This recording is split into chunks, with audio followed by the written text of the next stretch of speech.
Hey, everybody, I got a great note after the Kentucky Derby about Quirin speed points.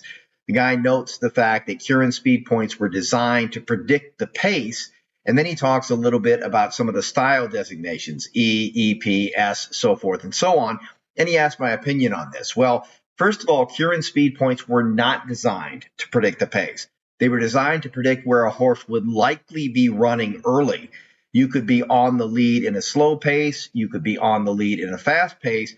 Quirin speed points do not address the pace. And in fact, that was one of the big reasons that I thought Fierceness was in trouble, because he had 8 Quirin speed points, meaning he liked to be near the lead, but he wasn't very fast as judged by his early speed rations. Those are my own measurement of early energy expenditure. And I had mentioned that the par for the Kentucky Derby, the ESR par, was a -10. Well, they ran a -11 in this particular edition. Fierceness was right up near the pace. He pressed wide, which is the worst trip that he could have gotten. And of course, he faded very, very badly in that race. The second thing about this message that I want to point out is that the style designations have nothing to do with Quirin. They were used in the Sarton methodology. And E, it was actually a little different than most people think. You think of a P and you think that that's pressure.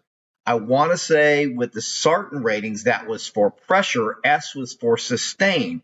And so it had to do with how horses ran their races. So the two are not connected at all. By the way, the other thing I've seen in light of the Kentucky Derby is a lot of talk about how Sierra Leone and the Japanese horse, Forever Young, were the best horses in the race. And I have always said that it's very easy to look at trouble and to look at the very obvious things that happen in a horse race and think that that is the most meaningful thing. The most meaningful thing in the Kentucky Derby, and I'll talk about this later, I'm probably going to put out a Preakness video. How did you handle the pace? And Mystic Dan was right up near that very fast pace. Mystic Dan ran a very, very good race. And I would argue that it was better than the race that Sierra Leone ran, even though Sierra Leone lost some ground. Mystic Dan got through on the rail. Mystic Dan kind of had to bull his way through on the rail too. But nonetheless, he was up closer to a much tiring pace. When you see horses that don't repeat in the Kentucky Derby, obviously, that's not the case this year, but in previous years, typically it's those big closers because they don't get that setup in the Preakness Stakes.